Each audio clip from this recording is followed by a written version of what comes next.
welcome to this very special show. I'm Shivani Singh, and today we have an exceptionally fascinating guest who bridges two very distinct worlds. He is an eminent oncologist, but he is here with us to discuss true breakthrough in ancient history, the deciphering of the Harappan code. Joining us is Dr. Puneet Gupta, MBBS, MD, DNB, DM, PhDP, MBA, Chairman of the Cancer Care and an Indologist-Epigraphist. Dr. Gupta is here to help us understand how the concept of Vishvaguru, which is the idea of India as a global teacher, was actually depicted in the Harappan script, which dates back to the period between 3800 BCE and 1300 BCE. In fact, India has one of the richest collections of ancient manuscripts in the world, with nearly 10 million texts that hold the country's traditional knowledge and cultural heritage. These manuscripts are inscribed on palm leaves, on birch barks, on cloth, and represent the living memory of a nation.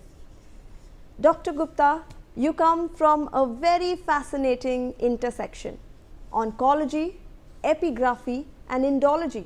How did your journey move from cancer research to decoding ancient scripts like the Harappan?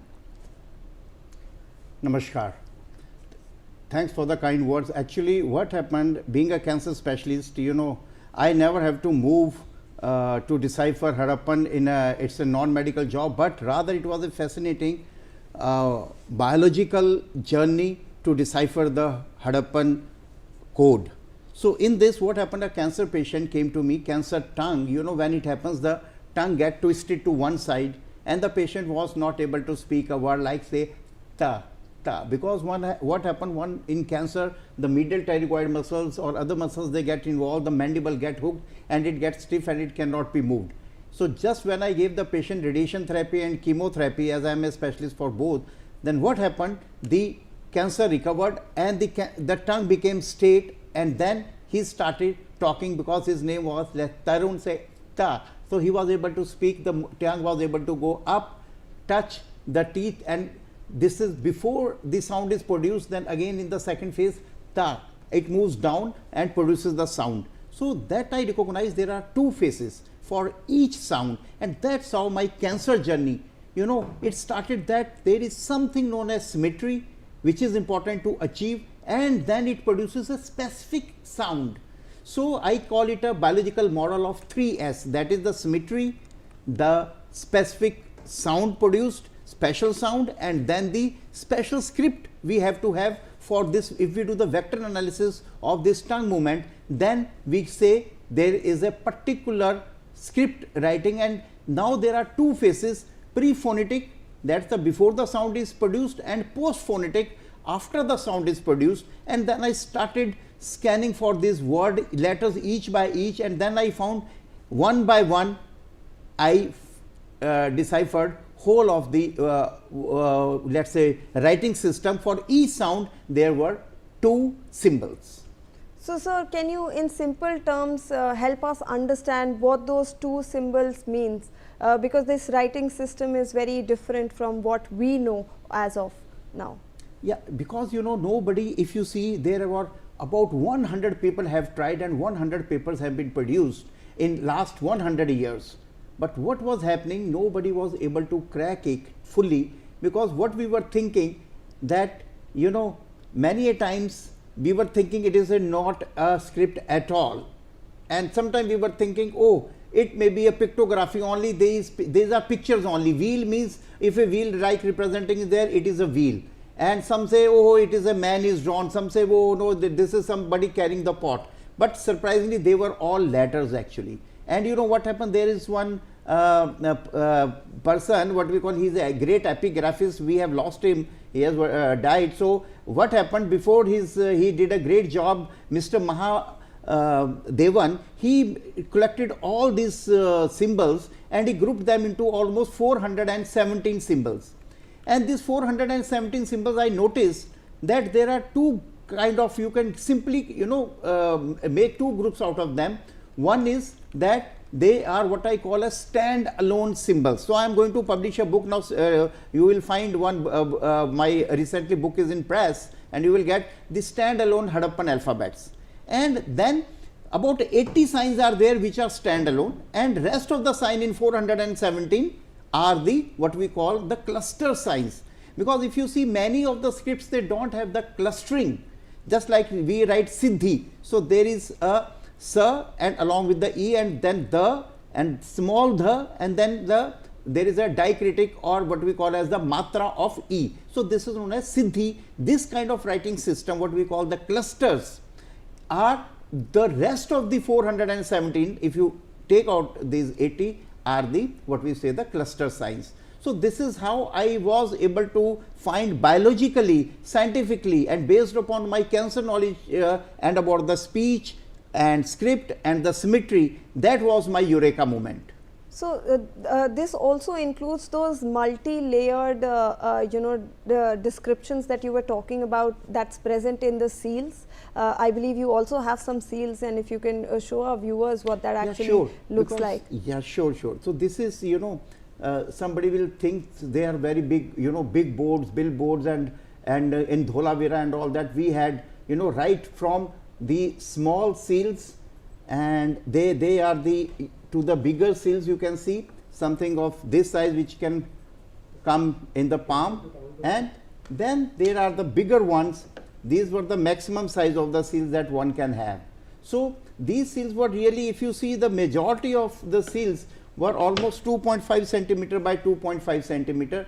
This kind of seals were there, and they are made up of soft stones, and you have to heat them, and then they will persist for, let's say, 2000 years, 3000 years, 4000 years, and this is the beauty of 5000 years, 6000 years. Because if you know India, the basic problem with archaeology and these findings were there because our climatic conditions are not suitable even to preserve the bones. Just like in Egypt, if you go, the sand is dry, climate is dry, the bones, you keep them for thousands of years, you can retrieve the DNA. But here in India, most of our bones, they are not able to get fossilized, or they are not able to be available even for the DNA examination, because everything get rotten up. So the seals only and only were the great architectural, archaeological help for us to really get our heritage back of almost thousands of years. You can say from heritage right from Mehergarh sites, which are old from 7500 BC to 1300 BC, we are finding our heritage. But the writing came bit late, around 4000 BC to 1300 BC. And these are multi-layered seals, sir. So they have multi-layered meaning. You have spoken about how important that is, and that depicts how culturally and emotionally they were very intelligent, these Harappan people. Yeah, if you see, I will say I can summarize them in my top 10 findings. So first to begin with is that these people had the one sect was Harappan group was there who were of the Vedic culture. They were with the Vedic culture, the fire worship and all those things were going on. So they were with the Vedic culture. Then there is a second sect of people, what we call, as there is a Kartikeya tradition, Shiva tradition, Parvati tradition. This Kartikeya tradition is there, and there are some seals which are related with the Kartikeya tradition. Then comes the tradition which we call as they are related with the Avdut tradition. If you see, there is a yogi sitting here and with the butterfly pose. You will see very, very important. Very persons confuse, they think it is a lotus pose or what we call as the cross-legged pose or what we call as the Shiva pose. But this is never a Shiva pose, it is not a cross-legged pose, it is simply a butterfly pose, but technically we call it as a Siddha Asana or as the Goraksh Asana. If you see, there is a very popular, even Gorakhnath sect is there now, which still follow these asanas. So Goraksh Asana or Siddha Asana, they are I can show you 12 seals like this, where this asana is shown there. This is the seal from Mehergarh, and if you can zoom it, you can see it. This is the seal from the Mehergarh, and even though the Mehergarh site was 7500 BC old, but this writing system, the written thing on this actually about the Avadut Panth is from, let's say, around 3300 BC to 2600 BC range, when the writing system really got matured. So all these two seals are from the Avadut or Dattatreya sect. Then we have Adi Mata sect. You know, we call it as Shri Yantar or Tripura Mata or Lalita Mata. So this sect was there prominent. There are some seals which those sects also. Then there are seals with what we call as the Ishkwaku tradition, means Jaina Jina traditions. So this Jina tradition, you know, there is a seal called B25 Banavali, which I presented in my international conference at Vigyan Bhavan, where there was a session, 20 people presented their paper, and I presented the PowerPoint presentation. It is available in abstract book, and page number 16 and 17, which is published by Ministry of Culture. And what is most important is, in this, the Rishabh Maharaj, his name is written. And then I tracked, you know, I thought my research is not good if I cannot find the 20th Ishkwaku. And you know who was the 20th Ishkwaku? You will be surprised that the Jain literature defines the Jain Adi Puran and Jain Uttar Puran, not the you can say later Vedic ones, but the Jain literature says Ishkwaku Bhagwan Rishabh Ji Maharaj was the first Ishkwaku, and Shri Ram was the 20th Ishkwaku, and 20th Tirthankar, he was the first Tirthankar, and during the time of 20th Tirthankar, Shri Ram Ji was also there. And this is how the 20 number coincide with the Jain tradition and the Jina tradition, Ishkwaku tradition and Tirthankar tradition as well. So next we go to the discovery of the medical. If you see, this is a medical seal where the medicine is safe delivery. I was surprised in this seal. If you see, same inscriptions are on one side, and the below is actually the another part of the seal, other side of the seal. So which I have, you know, used this thing 3D printer to have this seal with you, but actually it is a kind of one side than the another side. So in this medical seal, there is a description of the how to conduct a safe delivery. So there it is written that it is like that there will be two rowers. So two tigers they have shown here. So one time the rower will be there when lady will deliver a child, and second delivery, if you reverse it, the second rower will be there when you have to deliver the placenta. So it is very important that you should not miss the delivery of placenta, because if you miss to take out the placenta, as you know, even in modern gynecology, and this happens late, you know, when the newborn is gone, is delivered, and after that the placenta comes. So two things comes as a difference of about 20 to 30 minutes, and there should not be delay of more than 30 minutes. And if you miss it, you collect the newborn and you say, okay, now my job is done, then the lady will bleed and she will die of during the pregnancy, during the what you call the delivery time. So this usually happens. So this is the very important educational seal, and this is how they propagated also to the other. And last is the mathematical seal. In this mathematical seal of this size, now what is important in the mathematical seal, I found that Harappan 0 and Harappan metric system is there, you know, which we think the metric system has, you know, introduced later by this thing, and even the bricklayer system we call at the British filing system, but that is actually should be known as Harappan filing system, because even now for building making we lay the bricks in the same pattern, and even the big bricks are manufactured with the ratio of 1:3:5, but that is not about inscription, so I will not dwell more into that. But we have to understand that this tradition was linked with our also what we say the writing system. Right. So sir, as per your understanding, the Harappan writing system has been prevalent throughout the Harappan heritage as the mother script for almost all the ancient writing systems, including Vedic, Jina, Lalita, Avadut, medical and mathematics that you mentioned among others. And does it transform into a singular form representing all of these in classical Sanskrit, Prakrit, Pali, etc.? No, see, important is that we have to understand that, let's say Sanskrit come later on in 100 BC, till now we are believing that, and you know Devanagari came in around 700 AD, and after that Punjabi came after 700 AD, Marathi and all that, they came after 700 AD. And what happened, if you see the Prakrit and Pali, they came at around 600 BC, and Tamil Brahmi came at around 800 BCE, and Sri Lankan Brahmi also came at around 800 BCE. But very important is that what happened during 4000 BCE to 1300 BC when our writings are available. First writings I will say are available in the Balakot, Pakistan pottery.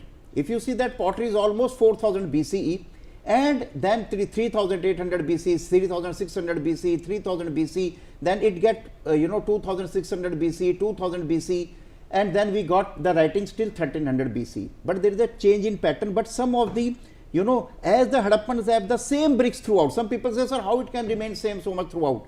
Because the Harappans have the same bricks throughout all the civilization in an area of almost, you can say, 1 million square kilometers.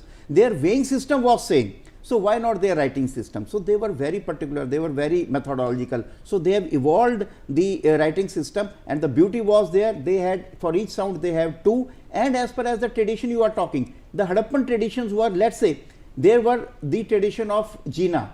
So this first Ishkwaku, they were using special terms. Let's say they use special terms. Let's say Rishabh is there for his particular name. Then we have a Sharman Pratha or Shaman Pratha or Sharman Pratha, which is only in the Ishkwaku and Tirthankar lineage or Jina lineage. If you have, let's say, I today say Jai Mata Di. So Jai Mata Di I cannot say for what you say for the Shiv, Parvati, Ganesh or Kartike. So we use it particularly for the Mata, Durga Mata. So we can say it for Parvati Ma, right, but sir, we will not say for other sects. So we understand then this is one of the most ancient scripts to be in fact deciphered. But there is also this concept of Vishvaguru, the humanity first that you have also spoken about. So what is that in the context of Harappan heritage, and where does the idea of India as a Vishvaguru appear in those ancient inscriptions or symbols that you have actually studied? See, we have to go to the story of writing a bit to understand this, how we have placed this as a Vishvaguru, because it's not a proud moment only for Harappans, but to humanity as such, because this is the humanity first true writing system. So in 4000 BC to 2000 BC, if you see the Google and see the writing history in the world, there were only 3 scriptures were there, which we have decoded. Harappan was not decoded, but in this time there were 3, 4000 BC to 2000 BC I am talking, to make it simple. There were Egyptian hieroglyphics, and there were Syrian hieroglyphics, and third was their Kunai form. So Kunai form was largely used in Iran, Iraq region, you can understand that region, and Egypt, Egyptian region, and Sinai in the Syria region, that was the Sinai hieroglyphics were used in that region. But what about the Harappan script? Harappan script was also used in around 4000 BCE to 2000 BC, but it was not deciphered. So everybody was thinking, oh, there is a lost pi, we do not understand where this vocabulary is coming for. And what happened now, the beauty of that, even though these 3 scripts were there, but they were non-alphabetic, what we have to understand. But the Harappan script here, it stands alone as the humanity first true writing system. Why? Because these 3 systems were not using vowels, they were not using consonants purely, but this system, Harappan writing system, was using only pure consonants, and initially a master vowel, and later on particular they had the independent vowels also evolved with time. So there was an evolution also, and over evolution also they had initially biphonetic system. Each sound was represented by 2, but slowly due to adaptation, so the entire understanding is that these Harappan symbols actually held universal humanitarian languages. And so do you also believe that because you're from the medical profession, your analytical and diagnostic training actually helped you approach epigraphic differently? A quick answer of that on that, and how do you think your discovery or your decoding will actually help transform our understanding of India's heritage and its identity? A quick answer on that. Surely, because it is, I told you simply, it is going to put us not in the movement of the, let's say, India level or Pakistan level or Afghanistan level, but or the Asian level, but I will say on the humanity level, it is going to place Harappan Lipi as the lost pi, and also the first humanity's true writing system, which has vowel also and which had consonants also. Absolutely. And any last words before I close off this discussion, sir? I think it is a time where we must reclaim our heritage, and the Harappan Lipi has been deciphered in full.